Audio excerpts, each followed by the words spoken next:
Hey everyone, Judicial Watch Weekly Update coming up. Is Hunter Biden going to jail? Will the left succeed in keeping President Trump off the ballot?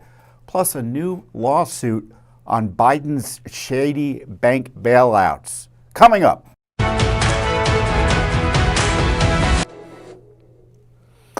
Hey everyone, Judicial Watch President Tom Fitton here with our weekly update on social media. Thanks for joining us this week as always. A lot going on, as I noted. News that Hunter Biden is about to be indicted. I'll talk about that. But I'll also talk about an important court hearing about a cover-up related to the Hunter Biden scandals and the Justice Department and FBI protection racket that they ran for him. Also, some important anniversaries this week, or I should say coming up on 9/11, obviously. It's the anniversary of the 9/11 terrorist attacks. It's also the anniversary of Benghazi, and I want to reflect on that a little bit. On top of everything else that's going on, we have this new maniacal scheme by the left to keep Trump off the ballot using the 14th Amendment as an excuse or pretext. So we'll get into that as well. We also have new lawsuits, or a lawsuit against, I think, 3 federal agencies over Biden's bank bailouts, and I'm going to explain what that may mean for you and why it's probably going to cost you some money, these bank bailouts that the media doesn't want to talk about anymore. So much going on. You know, first up is Judicial Watch is always doing the heavy lifting, meaning we just don't come on here, and I don't come on here just to talk about the weather, although I will talk about it later in the program. But the point is that Judicial Watch is in court virtually every day in investigative mode through thousands of Freedom of Information Act requests, representing clients, just doing everything that you would want a government watchdog to do. Now, of course, I come on and talk about it, but if we weren't doing the underlying work, it wouldn't be very interesting, would it? Certainly you wouldn't want to pay attention to anything I had to say. But because Judicial Watch is America's #1 watchdog, and we're in court time after time on the issues that you care about, it's important that not only you figure out what I'm saying and pay attention to what you're seeing here, but also that you share the wealth and share the information. So along those lines, we were in court earlier this week, federal court. We had a Zoom court hearing with a U.S. District Court judge in the District of Columbia, and I attended as client, as I typically do, and we were represented by Michael Bekesha, one of Judicial Watch's senior attorneys. And it was a case about, and I talked to you about this last week a little bit, about the Freedom of Information Act lawsuit that we had against the FBI over the Hunter Biden gun scandal. And we had begun a series of investigations and lawsuits when we saw in various news media reports that the Secret Service and the FBI went and vacuumed up documents at the gun store that Hunter supposedly purchased his gun from after his gun was thrown in a dumpster and then seemingly disappeared for a time.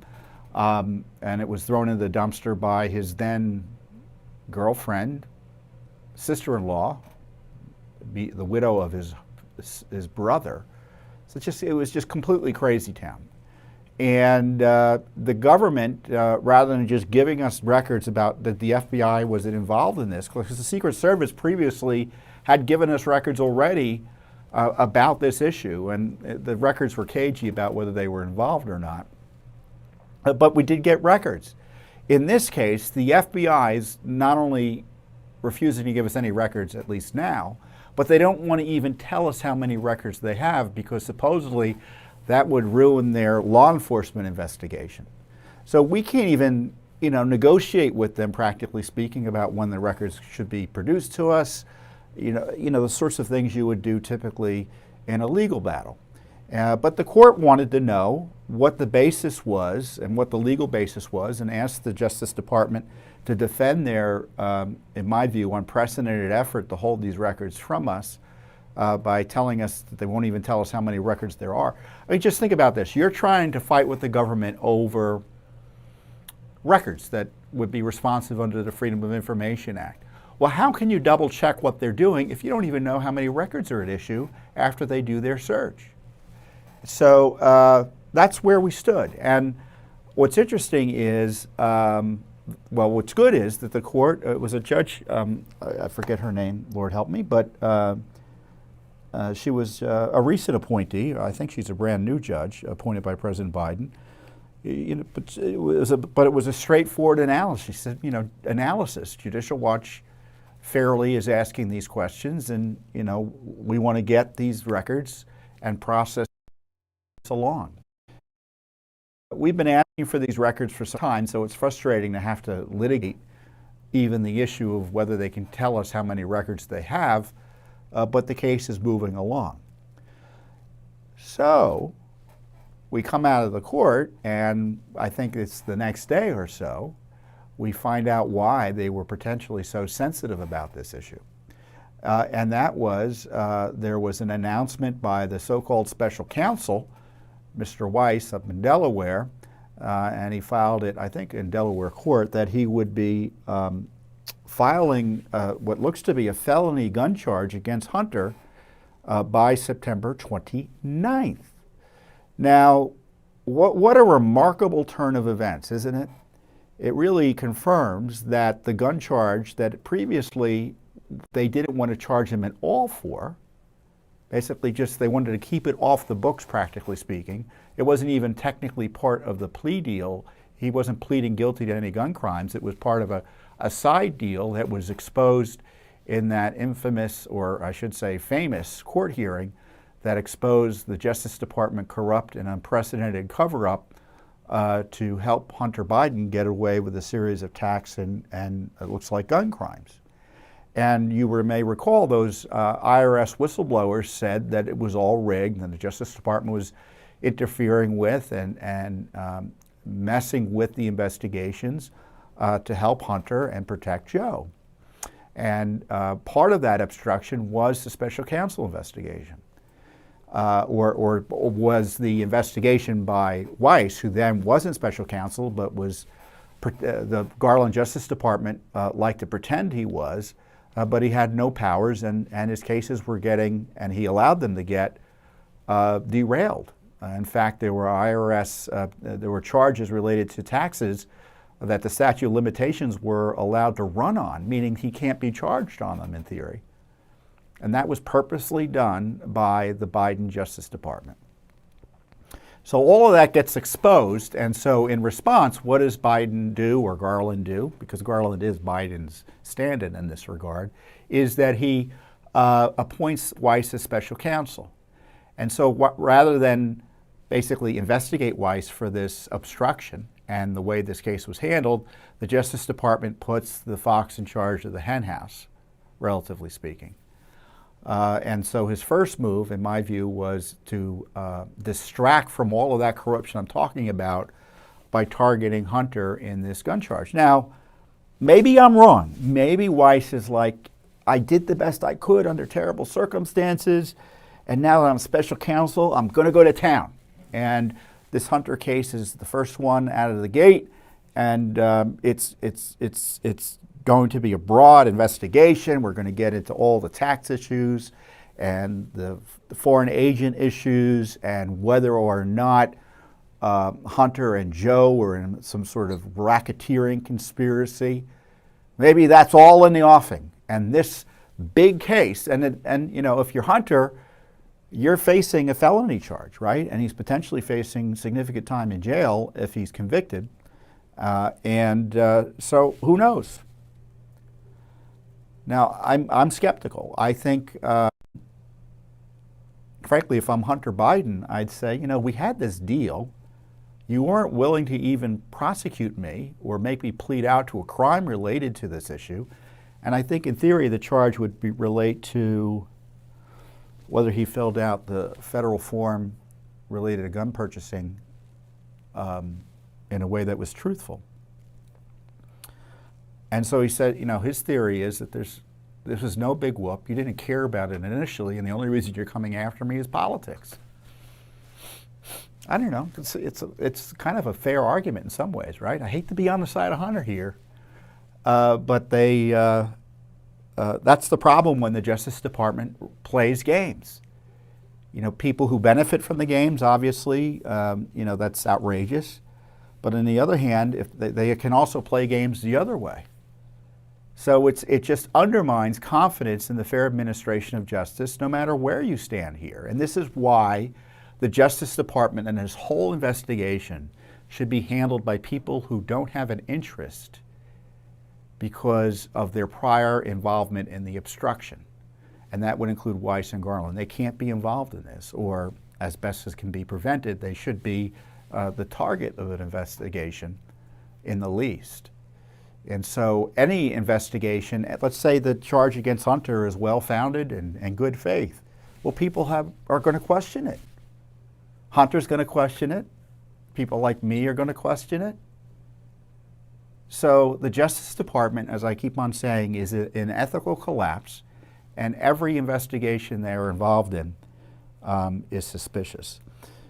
So I had a discussion first. I have a clip here of our discussion in the court hearing,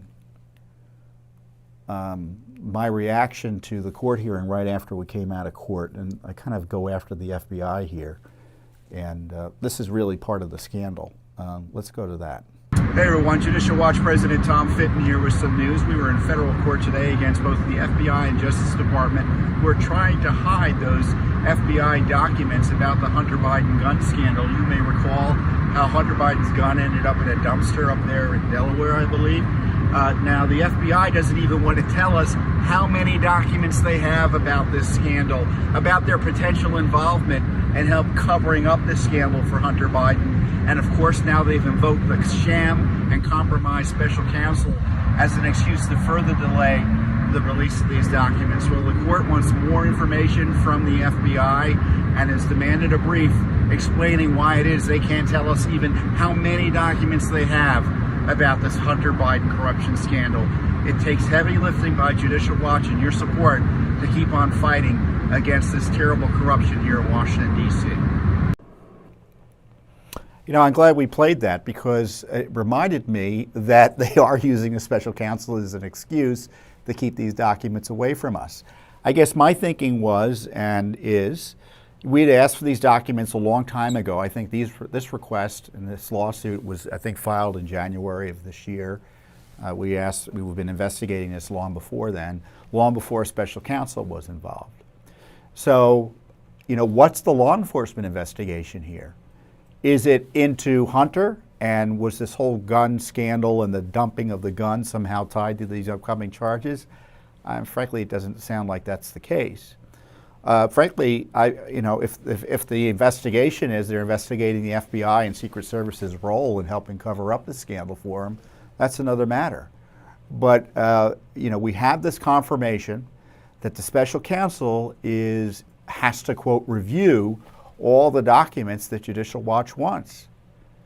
And that's why they want to stall and delay and don't even want to tell us the number of documents that would be available to us or are going to be reviewed. You know, that's the first hurdle. You know, how many records did they do the search, right? Let's say they find 1,000 documents. Well, we don't necessarily get all those documents. They, quote, have to process them, which is look at them and either and cut out or black out, redact material, hopefully lawfully, as opposed to unlawfully, which is dishonestly, and then release them. That's the processing. So it shouldn't take forever and a day, and the fact that it is suggests that there's a cover-up going on.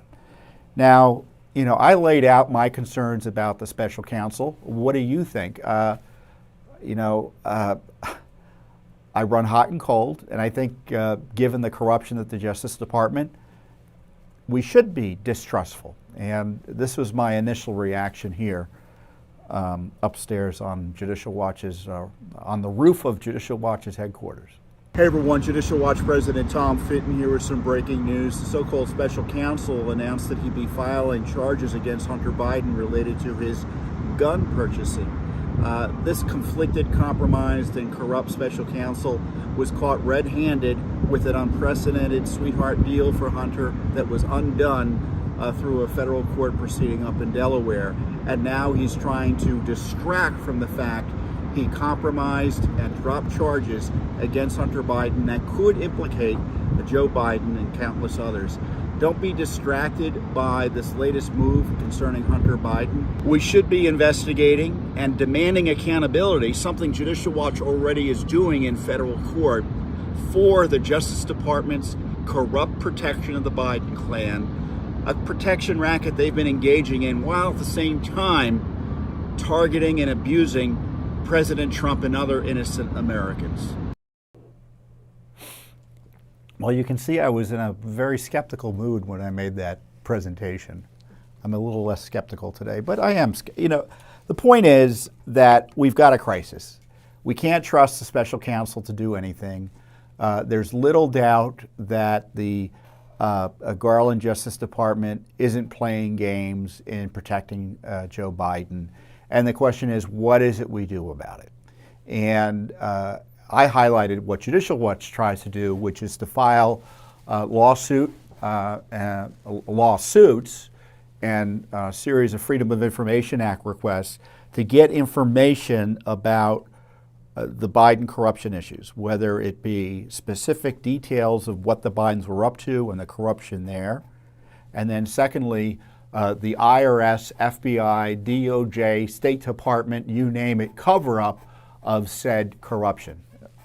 Just last week, I highlighted how, or was it 2 weeks ago? Doesn't matter. We just sued the CIA, for instance, for their role in the cover-up of Biden corruption. So we've got not only the underlying corruption that Judicial Watch is investigating, but also the obstruction and the cover-up of that corruption by these deep state agencies. And so I kind of explained the reality of this, I thought, in a pretty good way with our friend Stuart Varney on Fox Business the other day. Let's go to that discussion. What is the significance of this possible indictment? Well, it further highlights the corrupted Justice Department handling of the Hunter Biden investigations. The only reason we're here is because the unprecedented non-prosecution of the gun deal was exposed essentially as corrupt, as Lucas described, as a result of a court inquiry here. And, Weiss needs to be investigating, frankly, the FBI and the Secret Service's intervention, reportedly, as Judicial Watch has been trying to do in FOIA litigation. Remember, that gun was dumped into a dumpster by his then girlfriend and sister-in-law, Haley Biden. And the report is the Secret Service, and Fox News reported this out. And the FBI went and vacuumed up documents way back, 5 years ago. We were just in court yesterday, literally, Stu, in federal court.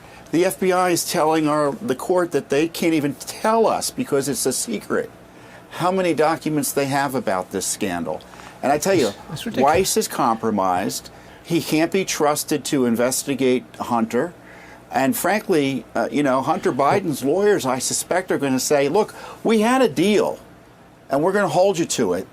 And, I think Hunter deserves, maybe ironically, the benefit of the doubt here in terms of the Justice Department trying to protect its rear by targeting him on this gun charge, which is, by the way, substantial despite what his lawyers say. True, but it's gun charges, not tax charges. Is that a deliberate strategy to help the Biden campaign stay away from the tax idea? Well, certainly it's a coincidence. It's certainly a beneficial distraction in the sense that we know that these prosecutors ditched and allowed to lapse key charges related to his taxes. They seem uninterested in him being a foreign agent, or even Joe Biden being a foreign agent based on the rules.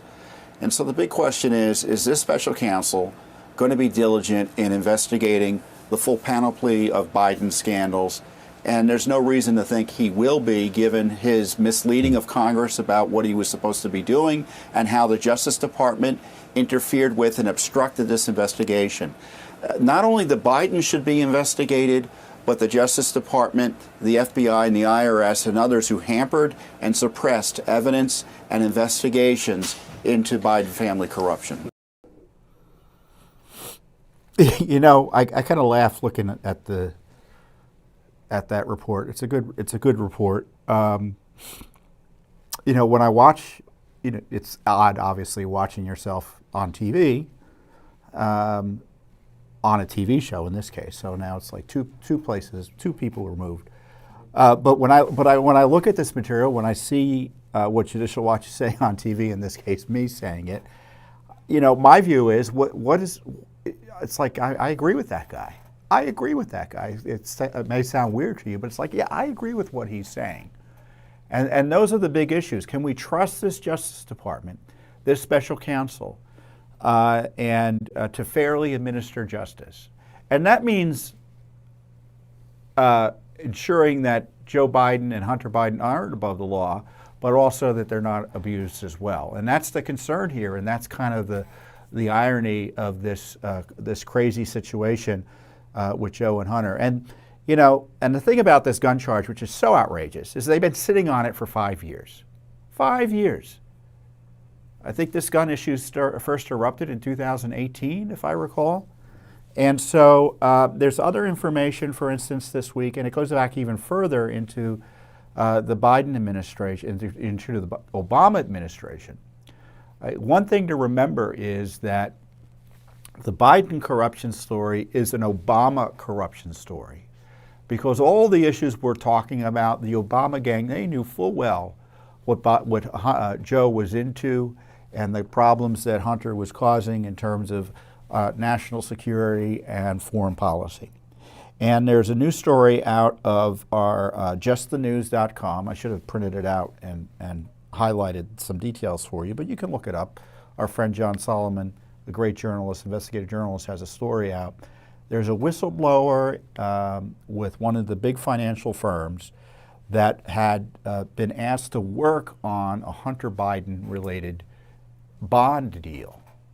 And they did the analysis, they did their due diligence, and they saw all sorts of indicia of corruption with that deal. And what they did was they created a document and detailed it with the detail of who was involved and the kind of the insider nature of the transaction that was unusual, other efforts to disguise some of the things that were going on, all sorts of alarm bells that these financial guys who have the government breathing down their, literally looking over their shoulder at every transaction and every move they make, you know, they said, well, there's something up here. And they alerted the Securities, I think it was the Securities Exchange Commission, the SEC, under Obama, and they did nothing.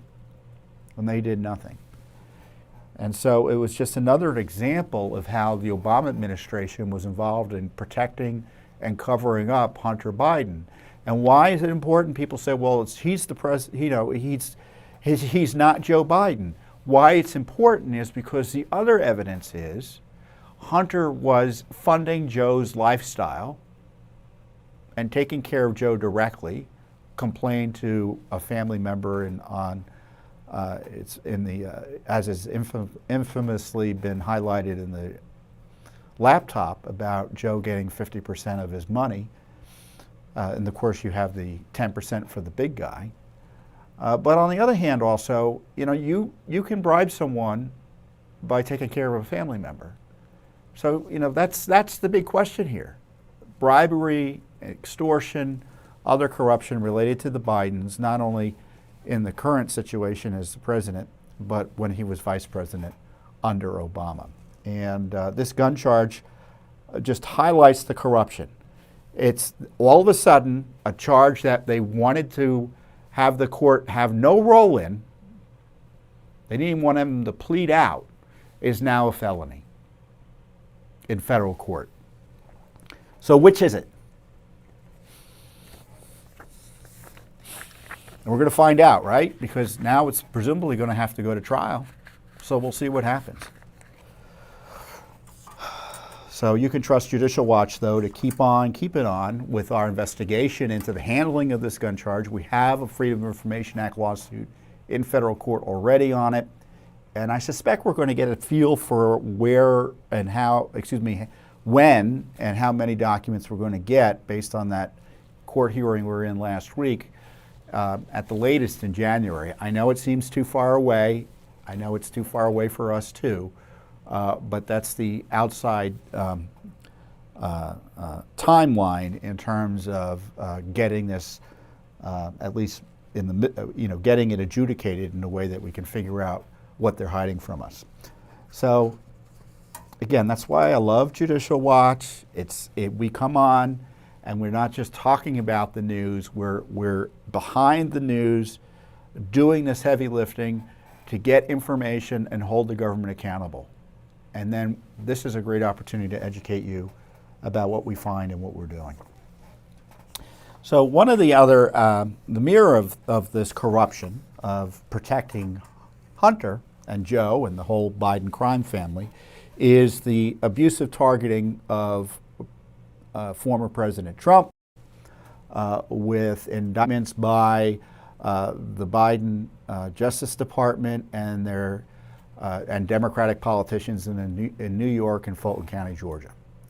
And the Fulton County, Georgia case and one of the case currently in Washington, D.C. By the Biden Justice Department target Trump for engaging in what any sensible person would see as First Amendment protected activity to dispute an election, activity protected by the Constitution in his role as president to raise questions about whether the laws were filed, and his rights as a candidate to raise questions about the way an election was conducted and what his rights are in an election dispute. And so the Biden people want to jail him specifically for doing that and are trying to try him in court. Now, they obviously are worried that arresting him 4 times hasn't been enough to derail his candidacy. In fact, it looks like he's more likely than not, and his hold on the top slot in the Republican primary has dramatically increased since they've begun these string of arrests and indictments against him. Now, whether that will help in the general election, I think everyone could debate. But clearly, the left is still nervous about it. So they obviously don't think abusing the rule of law, abusing office, turning the Justice Department, the FBI, and prosecutors' offices in Fulton County, Georgia, and in New York City into essentially the arms of the Biden campaign, and abusing those offices to jail the political opponent of President Biden, that isn't enough. Now the left has concocted a new scheme, which is to falsely accuse President Trump of insurrection, which is factually false. No one, certainly the Biden people had a chance to indict him for, quote, insurrection. They haven't. And of course, he wasn't involved in insurrection. He was just raising questions about a challenge to electoral college slates in Congress. That's not insurrection. That's trying to use the laws and the Constitution to ensure that the election result is lawful and accurate and reflects the will of the American people. People have a right to do that. And Democrats have done that time and time again, but evidently when Republicans do it, it's outlawed. So it was an insurrection. Trump wasn't involved in insurrection. Everyone knows that, who, as I say, is rational and sensible. And on top of that, though, they use that as an excuse to have the 14th Amendment somehow keep him off the ballot. So arresting him isn't good enough. In fact, he could possibly be in jail next year. That evidently isn't going to be good enough because it won't keep him off the ballot. So they got to think of a way to keep him off the ballot. So they're playing the 14th Amendment card. Now, I don't know about you, but I think I tweeted this out. I forget specifically what I said, but I'm going to try to quote myself. Fraudulently using the 14th Amendment and falsely accusing someone to keep someone off a ballot, falsely accusing someone running for president, the #1 candidate for president this time, of insurrection, isn't that insurrection? Would you misstate the Constitution and misuse the Constitution to target your political opponent and upend an election that way? Now, the presumption in all of these media discussions of the 14th Amendment was, if he did insurrection, if he was involved in insurrection, which is a big if, and I don't think that's true, the 14th Amendment means he can't be president. Well, that's not true. Then let's go to the text of the Constitution, which almost always the left is loath to highlight. And it's 14th Amendment, Section 3, that's the relevant section. There you see on your screen. And I want you to read it carefully because this is going to be, you'll be tested on this later. No person shall be a senator or representative in Congress or elector of president and vice president or hold any office, civil or military, under the United States or under any state who have previously taken an oath as a member of Congress or as an officer of the United States or as a member of any state legislature or as an executive or judicial officer of any state to support the Constitution of the United States, shall have engaged in insurrection or rebellion against the same or given aid or comfort to the enemies thereof. But Congress may by a vote of 2/3 of each house remove such disability. So what's missing there? As Michael Mukasey is highlighted, a former attorney general in the Wall Street Journal, Mark Levin is highlighted, others who have looked at this issue closely have highlighted. What's missing there? The president. He's not. There's no language in there about a president. The president is not an officer of the United States. No person shall be a senator or representative in Congress. So there's no limitation on being a president, assuming they even did this insurrection or rebellion. Who as an officer of the United States, because there's no reference there to a president, so the left is trying to suggest that the president is an officer of the United States, so Trump took an oath as an officer of the United States. An officer of the United States, dear friends, is someone who is appointed by a president or by one of his appointees. The president of the United States is not an officer of the United States under law. Do you think the founders or in this case, the writers of the 14th Amendment after the Civil War, forgot to add president in there as someone who was covered by this? So the 14th Amendment, a plain reading of the 14th Amendment means that there is no way, lawful or constitutional way, to keep President Trump off a ballot. Now, is that going to be the end of the discussion? Of course not. You have all of these, you've had a few conservative law professors pretend to find a meaning in the 14th Amendment that isn't there, that it applies to the president. Again, no person shall be a senator or representative in Congress.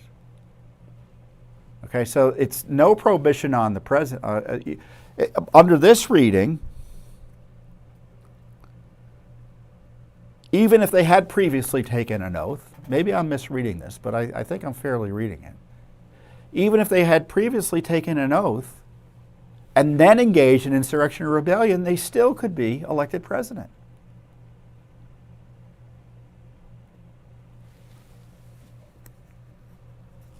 But a presidential oath of office to defend the Constitution isn't covered under this constitutional provision.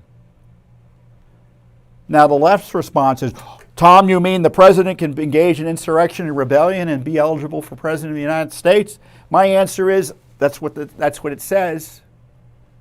Now, I wanted to take a step back again. There was no insurrection. The president was not involved in it. If there was, of course, I don't think anyone's been charged with insurrection. There's been these, in my view, absurd seditious conspiracy charges here in Washington, D.C. that have led to over-the-top sentences for people who weren't really involved in seditious conspiracy, but that's a whole other matter. So this is a straightforward analysis.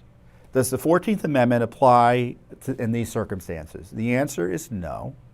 There is no good faith basis to assert that President Trump was involved in an insurrection, or is there a good faith basis to suggest that the 14th Amendment provision here even applies to him as a former president? It doesn't. It doesn't apply to him as a former president, and it doesn't restrict his ability to run for office. It's a straightforward analysis. Now, as I suggested, there's a debate about it, and the left doesn't care what the rules are. They make it up as they go along. There's already a left-wing lawsuit in Colorado trying to keep him off the ballot. You can be sure that a Secretary of State or two who is friendly to the left is going to concoct a reason, using this as a basis, to keep Trump off the ballot. And then it will be adjudicated, hopefully, in a way that allows Trump to get back on the ballot as the law and the Constitution requires. But in the meantime, Judicial Watch is obviously looking at this issue quite carefully. Our lawyers are examining, the constitutional issues here. I'm giving you kind of my summary analysis as what my layman's understanding of this. But in the meantime, we know Secretaries of State have been talking with each other about this, and we've initiated a massive Freedom of Information Act investigation into this scheme to keep Trump off the ballot. So I'm just not commenting about this. I want to let you know that we are doing something about it as well. We want to find out who's talking to who, what they're talking about, and whether and how they're avoiding and interfering with the election by, frankly, even considering this to any significant degree. It's just another way to undermine Trump's rights to run for president, undermine his candidacy. But in the end, really, it's an attack on you, isn't it, dear voter? I mean, you should have a right to have a presidential candidate on your ballot, and you don't have to vote for him one way or the other.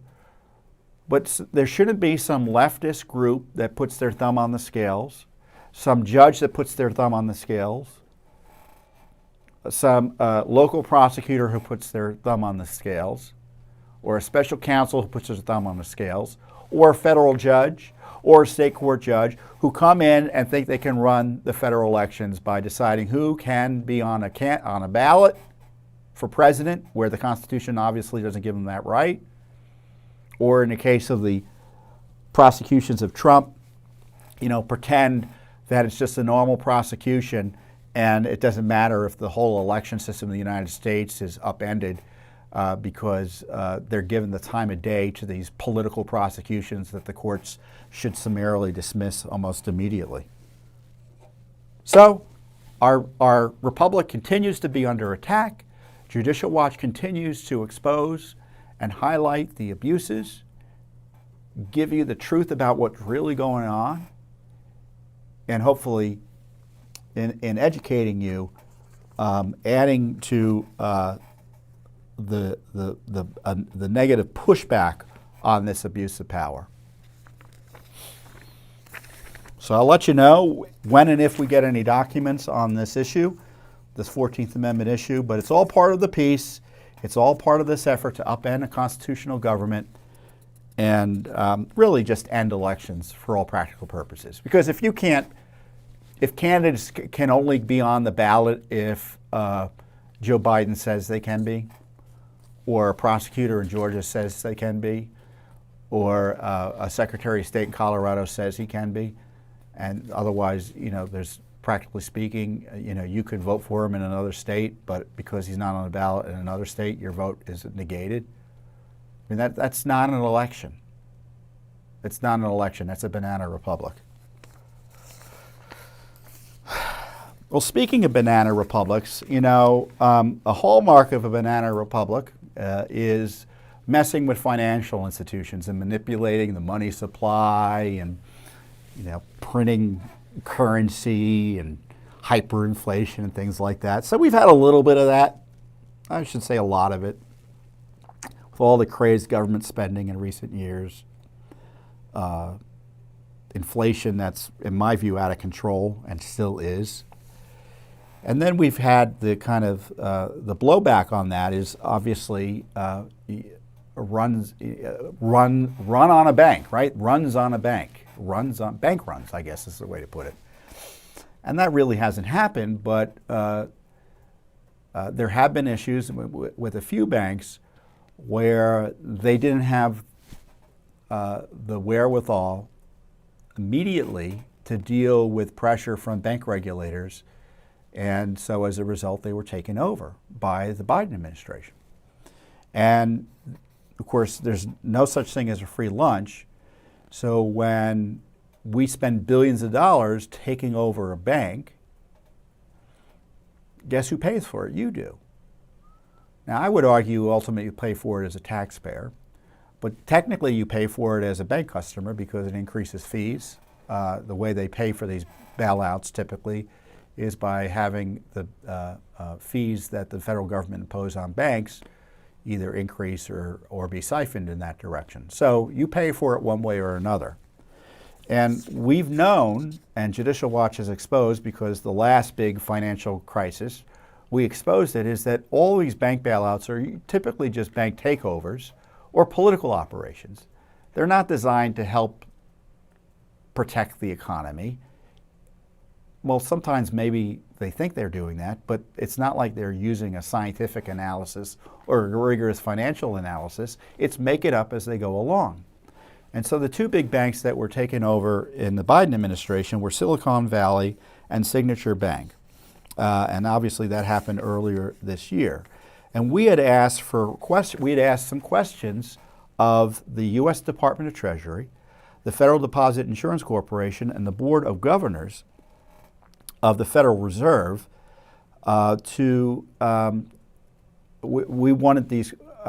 we wanted answers to questions about the bank takeovers. We wanted records about the systemic risk exception granted to Silicon Valley Bank. Such records includes minutes, memoranda, or any communications between the agency or employees or representatives of Silicon Valley Bank. We asked the same for Signature Bank. And what do we mean by systemic risk exemption? That allows the government to come in and protect depositors who have more money than is typically protected by the Federal Deposit Insurance Corporation regulations, which I think is $250,000. The outrage in Silicon Valley is they came in and they protected all these other large depositors who had, relatively speaking, outrageous amounts of money sitting in checking and savings accounts that had no insurance protection under the FDIC. And what did the Biden people come in and do? Well, they just came in and essentially kept them all whole and made them all whole at great expense. Same thing happened in Signature. And the indications are it wasn't because there was truly a systemic risk. In fact, as indications are, you're not reading about bank failures all over the United States or bank takeovers all over the United States. I mean, it looked like these were just one-off issues. Silicon Valley Bank, as to remind you, failed on March 10th, 2023, and Signature Bank in New York City failed 2 days later. On March 12th, the Fed, the FDIC, and Treasury Departments, with the approval of President Biden, announced that a systemic risk exception was being invoked in both banks. This, they claimed, would fully protect all depositors. And the effect of that was essentially a signal to all banks that no matter the size of the deposit, we would backstop it. So the liability for you, dear taxpayer, is in the trillions thanks to this decision by the Biden administration. The FDIC standard deposit insurance coverage limit is $250,000 per depositor, per FDIC insured bank, per ownership category. The systemic risk exception allows the FDIC to protect uninsured depositors over that amount. Now, The Hill reports that mid-sized banks are lobbying federal officials to guarantee all bank deposits over the next 2 years, and that small community banks have spoken out against paying more to cover the failure of larger banks such as SVB. So, that helps those big banks, right? Because these smaller banks, these community banks, don't have those big depositors, right? And now there's this economic advantage given to other banks potentially by essentially extending this insurance protection to businesses who should have their monies diversified. Only around 10% of deposits in community banks are above the $250,000 limit. So this is a payout to Silicon Valley, which I'll describe later as a politically connected bank, compared to roughly 90% for Silicon Valley banks. So think about that. So you got these little banks, have a bunch of small depositors. They don't get these types of protections. But Silicon Valley, they've got a bunch of companies who have mismanaged their funds by leaving large chunks of cash in this bank, and we have to bail them out. No, thank you. Fortune reported that the FDIC listed large companies that were in no real danger of failure that it bailed out in the wake of the Silicon Valley collapse. $1 billion at Sequoia, the firm famous for backing companies including Apple, Google, and WhatsApp, they had $1 billion there. I mean, I've heard of Sequoia. Why are we backing them up? They're big guys. They know what to do with their money. And if they've got cash sitting like that in a bank, that's their risk. Sometimes you have to let banks fail, right? Especially banks that do the wrong thing. And if people lose money on it, under the current rules, don't invoke new rules or make up new rules or abuse the rules to protect people who should know better. They're gambling, and we're paying their, it's like privatizing the profits and socializing the risks.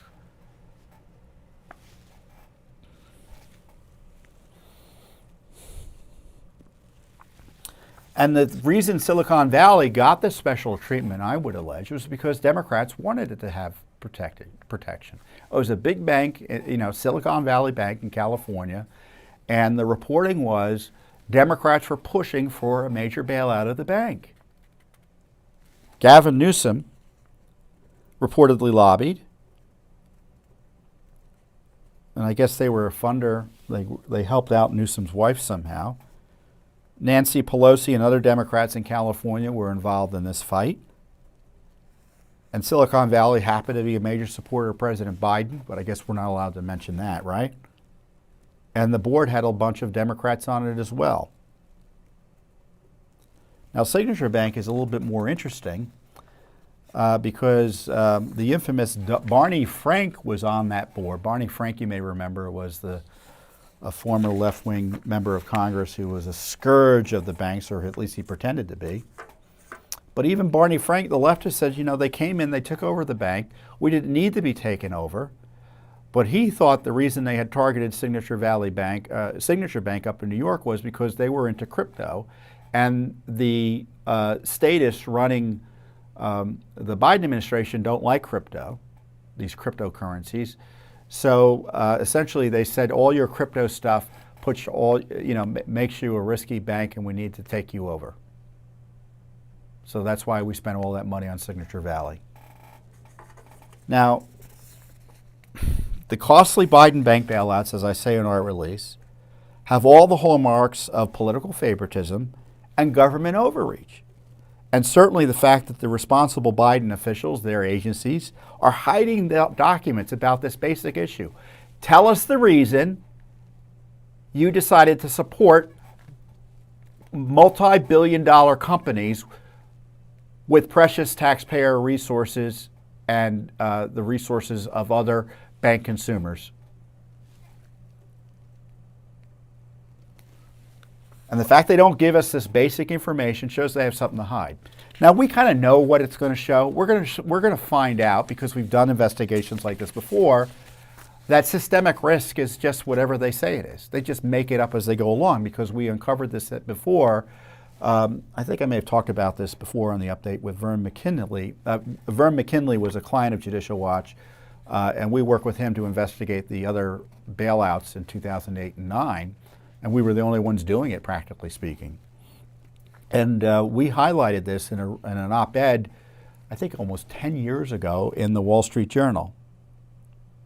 In one of his recent lectures at George Washington University, Ben Bernanke, who was a former Federal Reserve chairman, made the self-congratulatory assertion that the forceful policy response led by Federal Reserve in 2008 helped avoid a more serious economic downturn, which I'm sure is what the Biden people say now.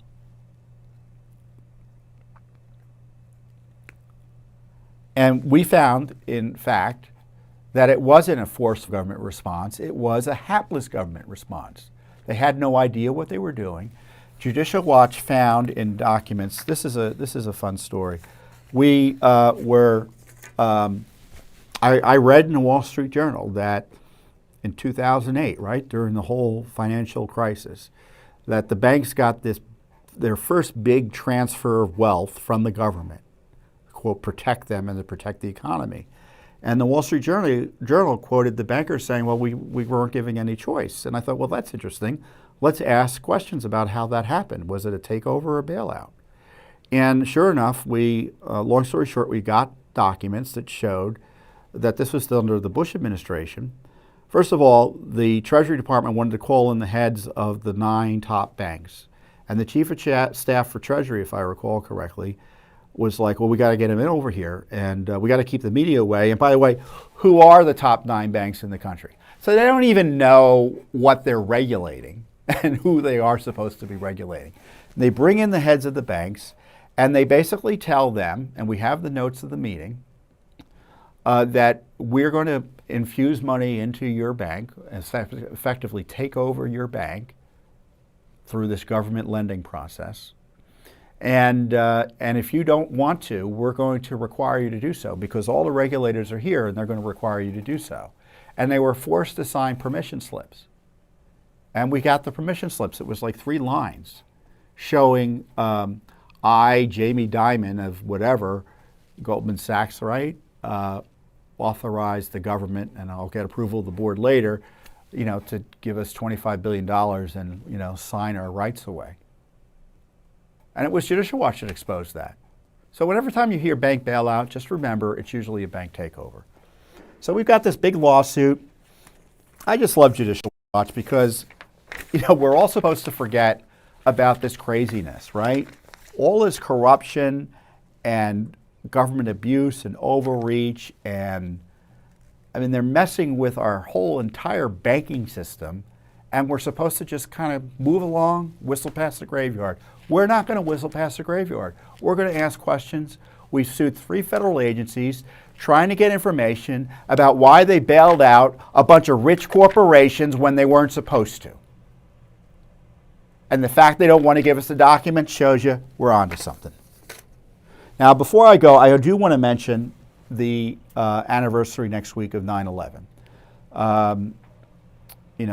Nearly 3,000 people were killed that week, that terrible day. And one of the outrages, and Judicial Watch, again, you would think there'd be a lot of investigations into 9/11 that were independent. No, not really.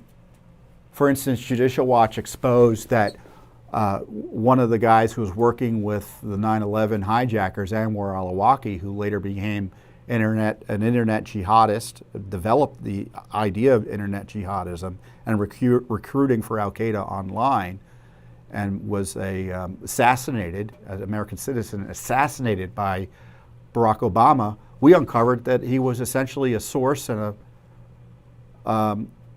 for the FBI, working with the Defense Department on Islam issues. This guy, by all accounts, was helping the hijackers. It was Judicial Watch who uncovered that. Judicial Watch uncovered the FBI and other State Department lies about helping bin Laden's family and Saudis get out after 9/11 when no one else could fly. Judicial Watch uncovered that, among other things. And we've represented victims, a victim of 9/11, the family of one. Lynn Faulkner, his wife passed away on 9/11, suing some of these governments that were involved in 9/11. I think that litigation, I know that litigation is still ongoing, at least the one that's against Saudi Arabia. And of course, the other 9/11 attack was in 2012 in Benghazi. And that led to, Judicial Watch immediately saw all the lies that were taking place. They were trying to pretend it wasn't terrorism when it obviously was. They lied about it immediately to try to keep Obama, to save Obama's re-election campaign. And in the course of that Judicial Watch investigation, where we exposed the big lies about Benghazi, that the Obama administration pretended that, oh, we thought it was a video that caused it. No, Judicial Watch exposed, they knew it was terrorism, and they specifically lied that it was a video that caused it. Inflamed the population, and that led to the terrorist attack. No, it was a planned terrorist attack, and they knew it was planned, and they had all sorts of warnings that were unheeded. Judicial Watch exposed that. But in the course of that investigation, it led to Hillary Clinton's emails being exposed by Judicial Watch. So, 9/11, they're going to tell you lots of stories.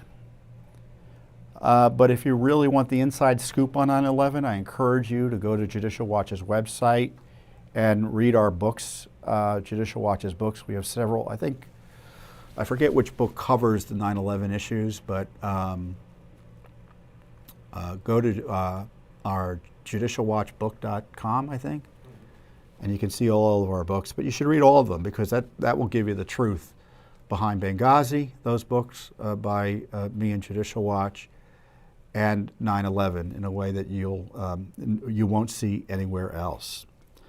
So, on 9/11, let's pray for those still suffering and grieving over the losses they faced on that faced on that day.